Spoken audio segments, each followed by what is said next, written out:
Après avoir donné la définition d'une variable aléatoire discrète, puis de la loi d'une variable aléatoire discrète, et de voir qu'elle se caractérisait par la connaissance de grand X de oméga et de la famille des probabilités que grand X vaille petit x pour petit x dans grand X de oméga, on va voir sur l'exemple fil rouge quelles sont les lois qu'on obtient. Alors avant d'avoir les lois des variables aléatoires qu'on avait définies dans l'exemple fil rouge, il nous faut donner la mesure de probabilité sur l'espace probabilisable qu'on prend.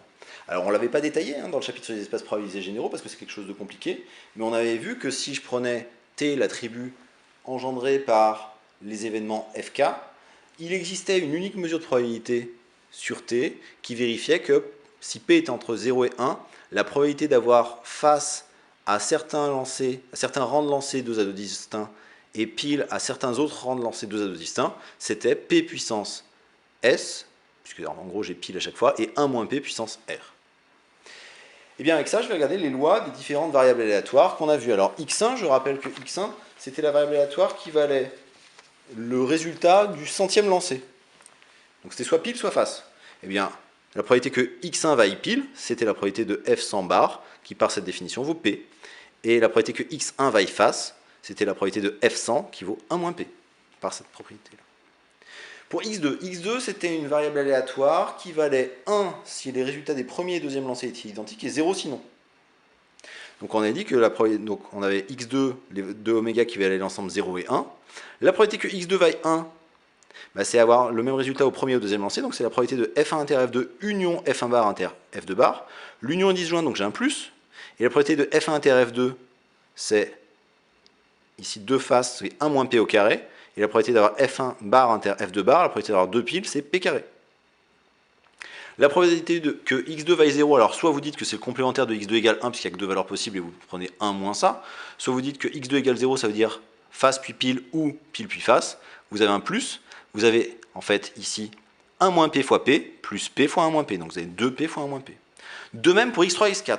Ce qu'on voit tout de suite, c'est que x3 et x4, x2, x3 et x4 sont trois variables aléatoires qui ont exactement la même loi, puisque l'ensemble des valeurs possibles, c'est l'ensemble 0,1 dans les deux cas, et que la probabilité que x2 vaille 1, que x2 vaille 0, ou la probabilité que x3 vaille 1, x3 vaille 0, ou la probabilité que x4 vaille 1 et la probabilité que x4 vaille 0, sont les mêmes. Donc x1, x2 et x3 ont la même loi.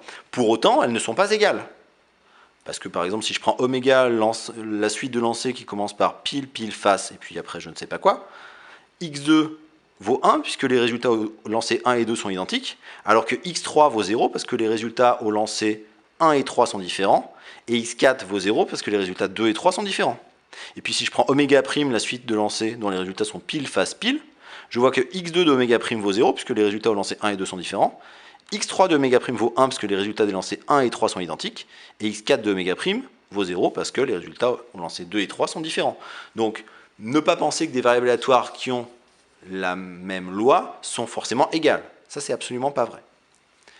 Ensuite, x5. x5, c'était la variable aléatoire qui comptait le nombre de pile ou de face, le nombre de faces entre le 10e et le 12e lancé. La probabilité que, donc l'ensemble des valeurs possibles pour x5, c'était 0, 1, 2, 3, puisque le nombre de faces entre le 10e et le 12e lancé, c'était soit 0, soit 1, soit 2, soit 3.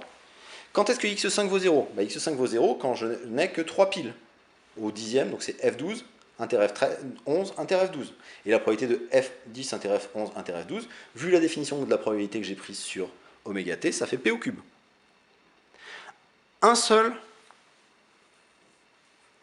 face, ça veut dire que c'est soit la probabilité d'avoir face pile pile, plus la probabilité d'avoir pile face pile, plus la probabilité d'avoir pile pile face. Et donc chacune de ces probabilités vaut, alors soit suivant l'ordre 1 moins p fois p carré, soit p fois 1 moins p fois p, soit p fois 1 moins p. Mais j'ai trois termes, donc j'ai 3 p carré fois 1 moins p.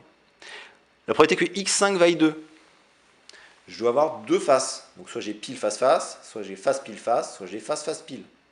Là encore, chacun des trois événements qui apparaît a une probabilité 1 moins p carré fois p, et j'en ai 3, donc j'ai 3 fois p fois 1 moins p carré.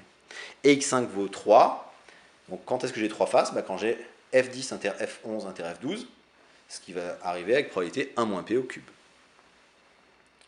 Pour la loi de x6, ou x6, c'était le rang minimum du lancer, c'était le rang du premier lancer où j'avais un face, s'il y avait au moins un face, et plus l'infini sinon. Donc l'ensemble des valeurs possibles, c'était n étoiles union le singleton plus l'infini. La probabilité que x6 vaille plus l'infini, c'est donc la probabilité de n'avoir que des piles. Mais par propriété sur les espaces probabilisés généraux, la probabilité d'une intersection infinie dénombrable, c'est la limite des probabilités des intersections finies. Sauf que la probabilité de cette intersection finie, vu la mesure de probabilité que j'ai prise, c'est simplement p puissance n, et donc la limite de p puissance n qui fait 0. Donc l'événement grand x6 égale plus infini, c'est un événement négligeable. Et pour tout cas dans n étoiles, quand est-ce que x6 vaut k? C'est quand j'ai eu k-1 pile avant, puis le premier face au kème lancé, qui arrive avec probabilité p puissance k-1 fois a-p.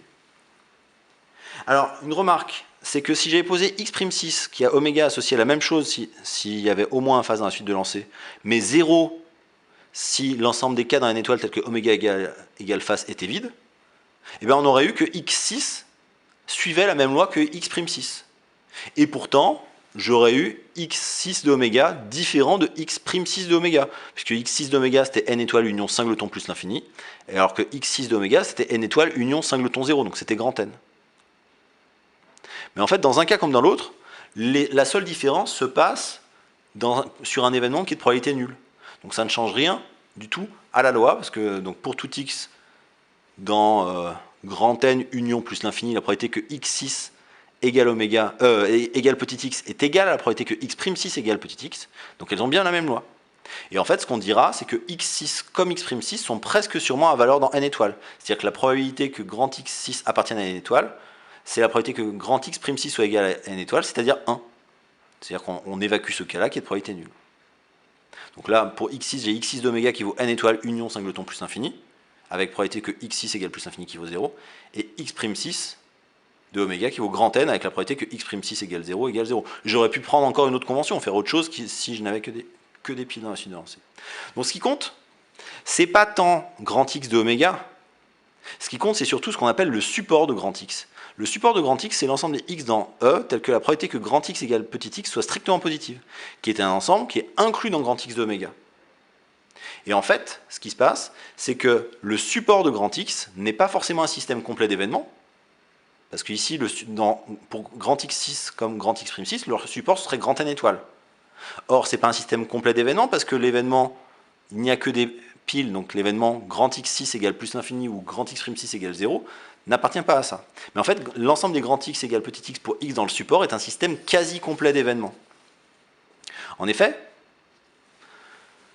les grand x égale petit x pour x dans le support sont 2 à 2 disjoints, pour la même raison que les grand x égale petit x pour x dans grand x de oméga sont 2 à 2 incompatibles. Mais maintenant, il faut voir que non pas que la réunion pour x dans le support de x des x égale x, c'est grand oméga tout entier, mais il faut voir que c'est de probabilité 1. Bien oui, parce qu'on a vu que si y appartenait à grand x d'oméga privé du support, si on n'appartient pas au support, le support c'est l'ensemble des petits y tels que p de x égale y est strictement positif, donc p de grand x égale y va être nul.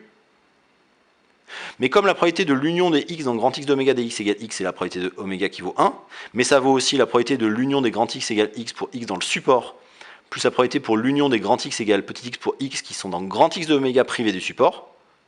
Comme ici, tous les événements là sont de probabilité nulle, et que grand x de oméga privé du support est un ensemble au plus dénombrable, puisque grand x de oméga est au plus dénombrable. Donc par sigma additivité, ça me fait la somme des probabilités que grand x égale petit x. Or, si petit x n'appartient pas au support, la probabilité que grand x égale petit x vaut 0, donc ça fait 0. Ce qui donne bien que la probabilité de l'union des grand x égale petit x pour x dans le support vaut 1. Donc le support, c'est en fait une partie incluse dans grand x d'oméga qui est plus importante que grand x d'oméga, parce que deux variables aléatoires qui auront la même loi, elles ont cette fois-ci le même support, alors qu'on avait vu qu'elles pouvaient ne pas avoir le même grand x d'oméga. Enfin, la loi de x7, alors je ne vais pas donner la liste de tous les p de grand x égale petit x pour x dans grand x d'oméga, parce que ce serait long, il y en avait pas mal. C'était juste un exemple, grand x7, de variable aléatoire, où on associe un élément qui n'est pas forcément un réel. Hein, c'est un couple de réels, ce qui aura son importance dans le grand 2. Mais grand x7 égale 0,12, par exemple, on a vu que c'était f10 bar inter f11 bar inter f12 bar inter f13 inter f14. Donc la probabilité que grand x7 vaille 0,2, bah, ça va être pile fois pile fois pile fois 1 moins pile, p fois p fois p fois 1 moins p fois 1 moins p. Donc p au cube fois 1 moins p au carré. Et donc j'ai réussi à déterminer les lois de toutes mes variables aléatoires de mon exemple fil rouge.